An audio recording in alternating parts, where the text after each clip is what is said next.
Lagi-lagi kami menyampaikan bahwasannya ketika kita sosialisasi di masyarakat, ini nih kesan saya yang berbeda. Ketika di masyarakat mereka selalu menyampaikan fulus. Ketika kita di sosialisasi di lapangan, kebetulan saya juga orang lapangan dan sering kerja dulu gitu kan sebelum kita ke serikat pekerja gitu kan. Nah itu ibarat katanya kita mensosialisasikan partai buruh dan pemikiran mereka sama seperti masyarakat. Tapi ketika kita sampaikan lagi itu mereka paham itu dan selanjutnya mereka fokus tuh untuk ke partai buruhnya. Bahkan mereka juga berjuang untuk memenangkan partai buruh itu tadi gitu.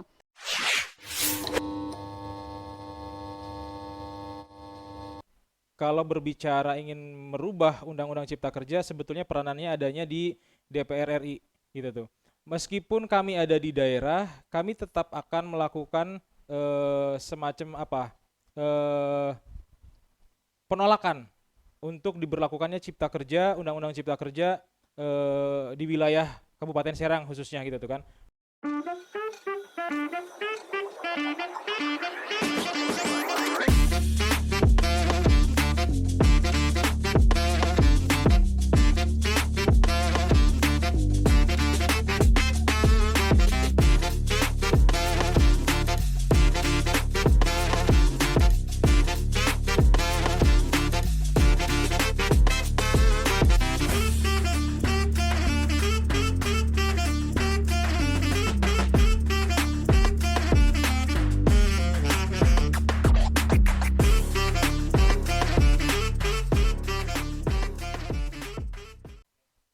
Assalamualaikum warahmatullahi wabarakatuh. Hai Sobat Garis SPN Podcast, jumpa lagi dengan saya Intan Indria Dewi dalam Garda Informasi SPN Banten Podcast.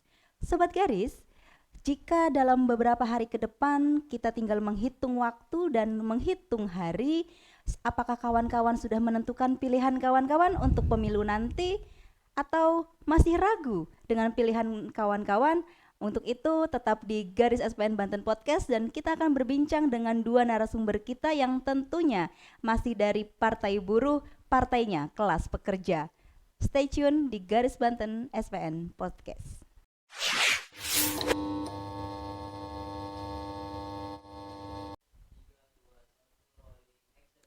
Ya, Sobat Garis, mari kita sapa kedua narasumber kita yaitu calon legislatif dari Dapil 2 dan Dapil 3. Selamat siang Bang Nayan. Selamat siang Ibu Intan. Iya, gimana sehat Bang? Alhamdulillah sehat. Alhamdulillah. Mbak Yanti gimana kabarnya Mbak Yanti? Alhamdulillah sehat Ibu Intan. Alhamdulillah. Iya, Bang Nayan dan Mbak Yanti mungkin bisa menyapa Sobat Garis kita dan juga agar kawan-kawan bisa lebih kenal nih dengan Mbak Yanti dan juga Bang Nayan. Silahkan. Baik, hai selamat siang sahabat Garis SPN Banten Podcast.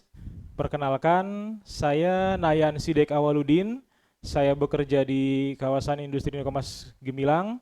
Dan kebetulan saya di Nikomas aktif juga di Serikat Pekerja Nasional di bidang advokasi dan pembelaan. Kurang lebih saya bekerja di Nikomas hampir 15 tahun. Kebetulan di tahun ini, di tahun 2024, saya ikut serta dalam kontestasi pemilihan umum untuk wilayah Kabupaten Serang 3 yang terdiri dari Kecamatan Bandung, Kecamatan Pamarayan, Kecamatan Tunjung Teja, Kecamatan Cikesal, Kecamatan Petir, dan Kecamatan Baros. Mungkin kurang lebih itu Bu Intan. Baik, terima kasih Bang Nayan. Siap. Ya, Mbak Yanti silahkan. Baik, terima kasih Bu Intan. Assalamualaikum untuk sahabat Garis SPN Banten Podcast. Perkenalkan, saya Yanti Hartini. Saya adalah seorang karyawan yang bekerja di suatu perusahaan PT Nikomas Gemilang, tepatnya di Divisi Adidas. Saya bekerja kurang lebih sudah 13 tahun.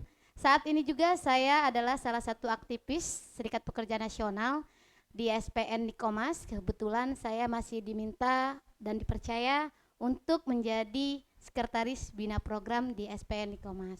Nah, kebetulan juga podcast Garis SPN Banten, saya juga adalah salah satu dari aktivis yang aktif di Komite Pekerja Muda saat ini juga, dan saya berjuang saat ini menuju untuk ke parlemen melalui Partai Buruh.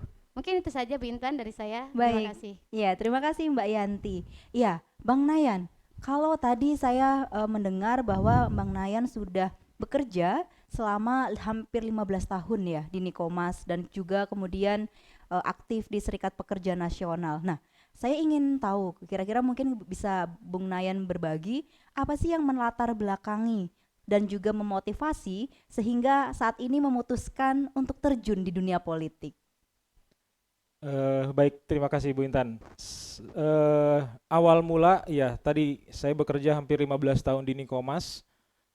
Saya mencoba aktif ikut dalam peranan di serikat gitu ya. Kebetulan karena memang di tahun 2019 saya diberi kepercayaan oleh Bapak Suprihat Sarjana Hukum selaku Ketua PSP-SPN Kawasan Industri Nikomas Gemilang memberikan kepercayaan kepada saya untuk mengisi bidang advokasi.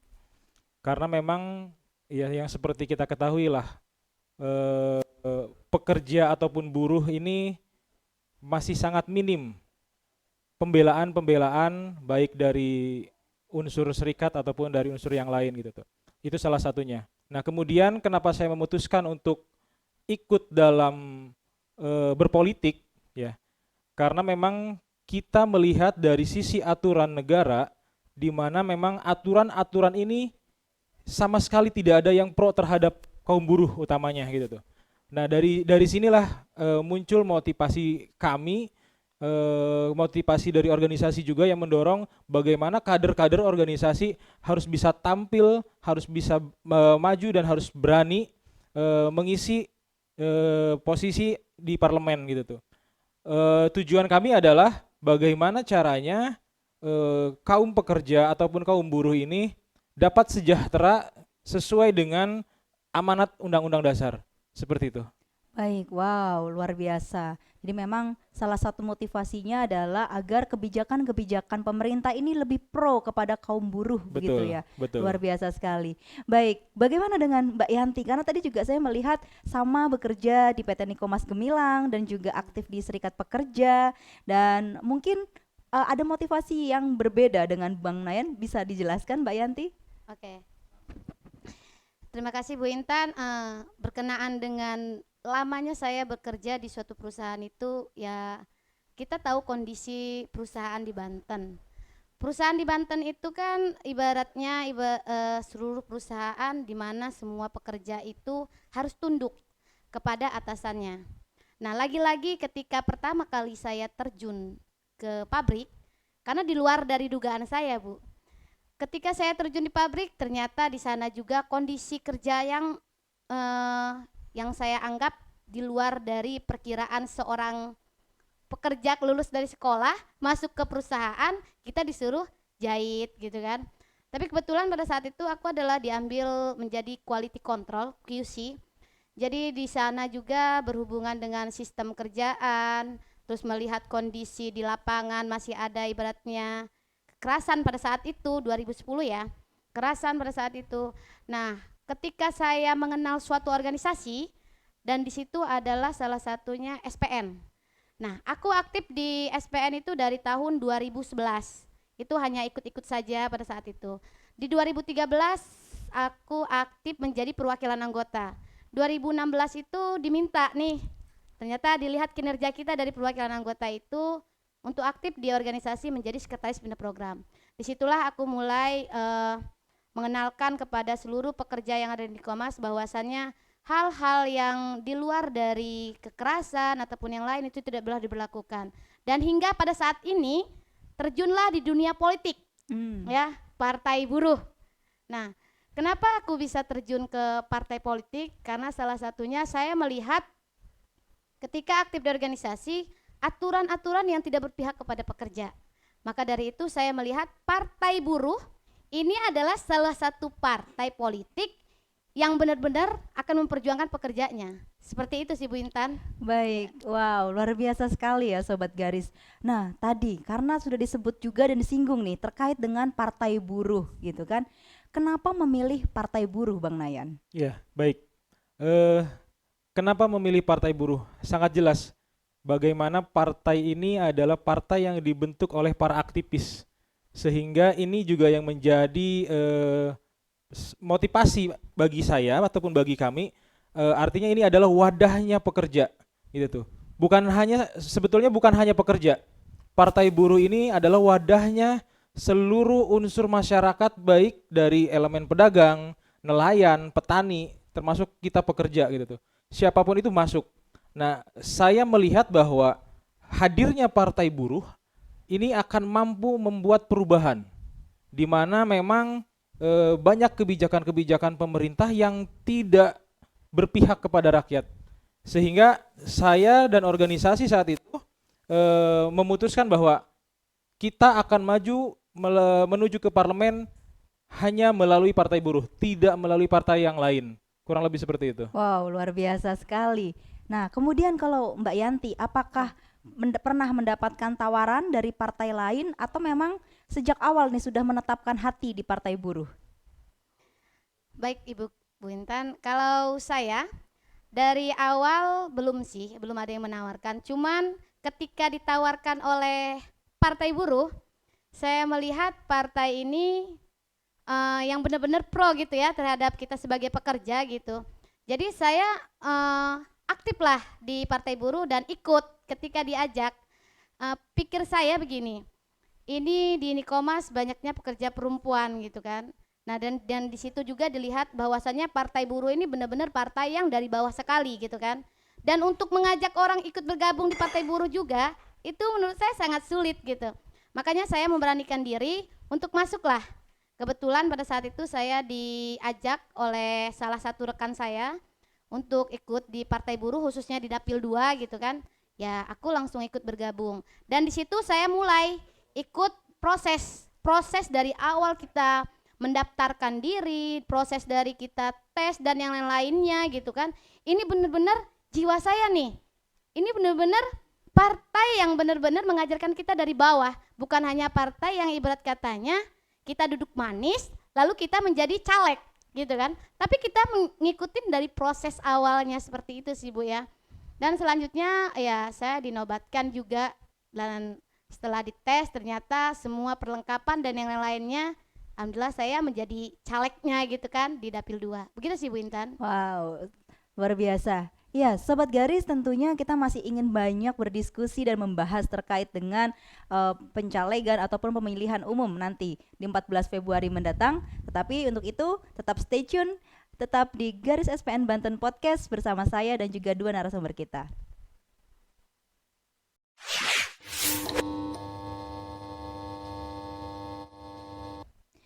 Nah, saya saat ini kan melihat bahwa kondisinya sekarang sedang masa kampanye ya. Betul. Nah, gimana nih? Apakah ada pengalaman-pengalaman menarik selama masa kampanye ini, Bang Nayan? Iya, baik. Kebetulan sejak 21 Januari kita sudah mulai kampanye terbuka, ya kan? Kalau berbicara pengalaman menarik sebetulnya lebih kesedih ya. Kesedih. Sedih. Oh, baik. Sedihnya bukan karena duka, tapi sedih karena suka. Ternyata begitu kita melakukan sosialisasi terhadap masyarakat, baik pekerja ataupun yang non pekerja, ada yang pedagang, ada yang petani, gitu kan. Ternyata respon masyarakat luar biasa.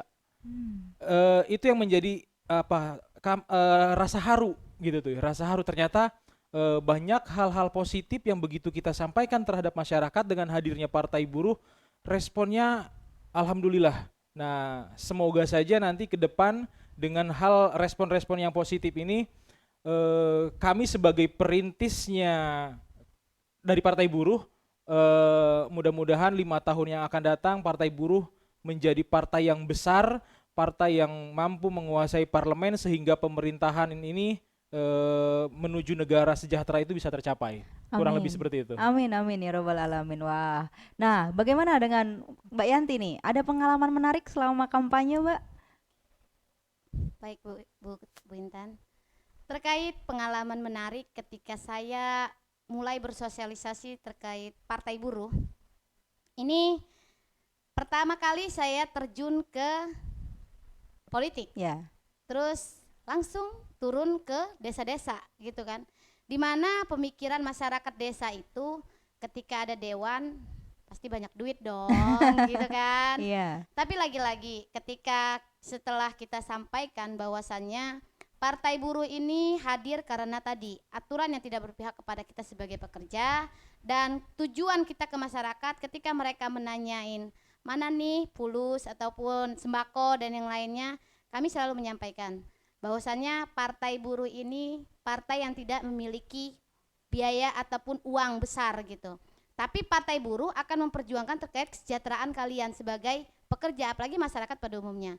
Ketika kita mempertanyakan terkait pekerjaan ataupun yang lain gitu kan, yang akan kita perjuangkan, kita mengenalkan partai buruh kepada mereka, mereka baru paham bahwasanya oh iya, kita kadang-kadang menjelaskan juga, ini tinggal di daerah ini, setiap harinya macet kah?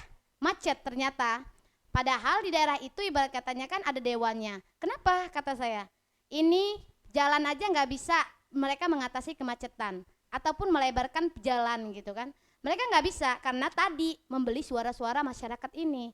Ketika dia jadi, jangan salahkan kalau di sini masih macet, jalan masih bolong karena ketika ada anggaran itu masuknya kantong gitu kan.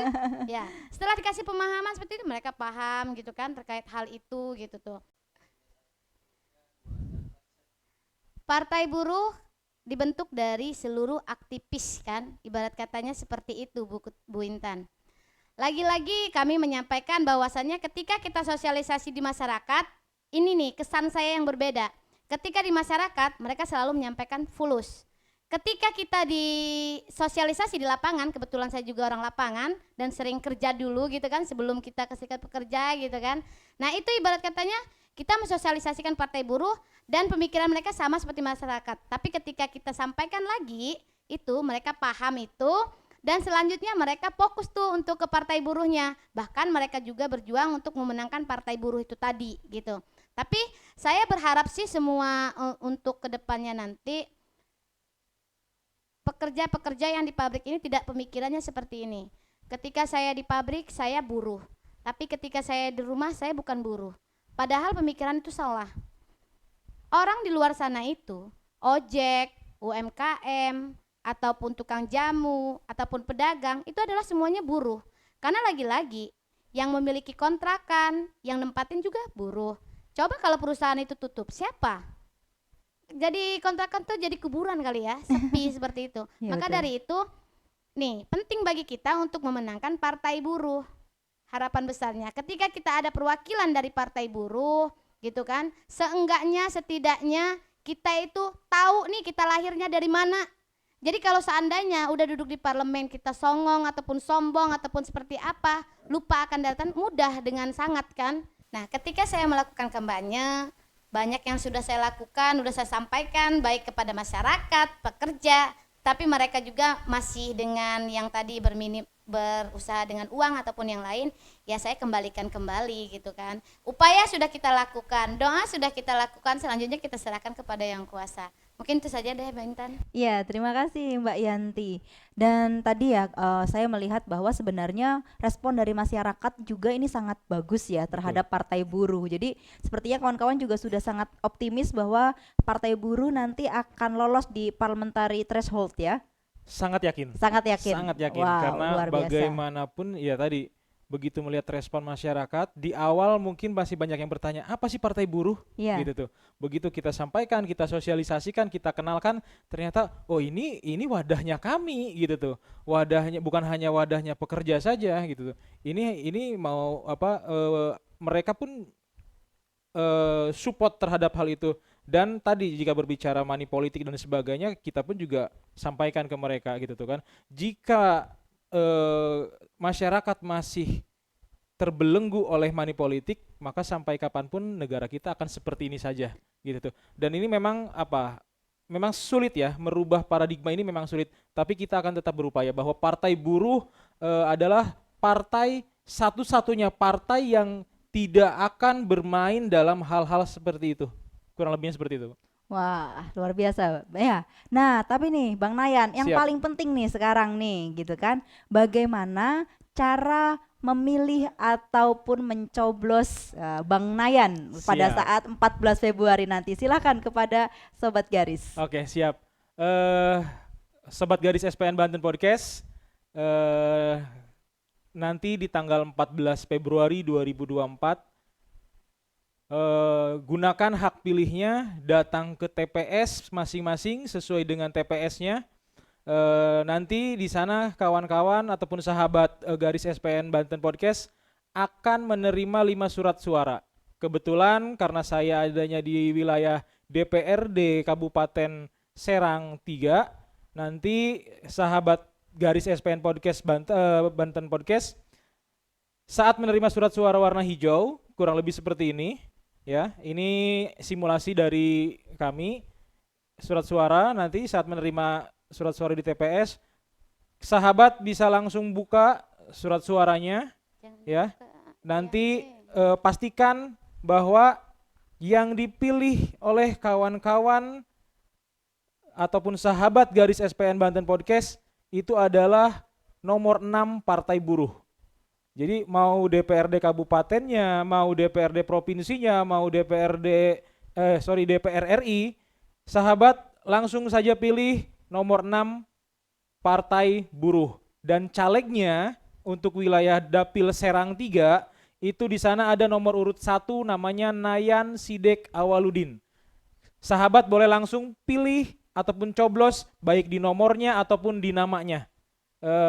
Saya sekaligus memohon doa dan dukungan dari kawan-kawan ataupun dari sahabat garis Banten, dari sahabat garis SPN Banten Podcast agar menggunakan hak pilihnya dan pilih nomor 6 Partai Buruh. Mungkin itu. Baik, terima kasih. Silakan Mbak Yanti, gimana nih kalau saya ya mau nyoblos Mbak Yanti gitu kira-kira. Silakan dijelaskan kepada sahabat garis. Baik, untuk sahabat garis SPN Banten Podcast, tanggal 14 Februari jangan lupa datang ke TPS karena 14 Februari adalah hari nasional dan kita libur. Maka dari itu datang ke TPS jangan lupa. Ketika menerima kertas suara, lihat dan ambillah kertas suara warna hijau. Setelah kita buka kertas suara warna hijau, jangan lupa di urutan baris kedua ada Partai Buruh dan coblos Yanti Hartini di nomor 3. Khusus untuk Serang 2, Kecamatan Kibin, Kecamatan Keragilan, Kecamatan Cikande, Kecamatan Kopo, dan Kecamatan Jawilan, pilih Yanti untuk maju ke Parlemen Partai Buruh. Terima kasih, sekian dari saya, sahabat podcast garis SPN. Saya kembalikan kepada Ibu Intan. Terima kasih. Itu kawan-kawan tadi sudah dijelaskan bagaimana cara mencoblos Bang Nayan di Dapil 3 untuk DPRD Kabupaten Serang dan juga untuk Mbak Yanti Hartini di Dapil 2 Serang. Nah, untuk itu mari kita dengarkan closing statement dari kedua narasumber kita.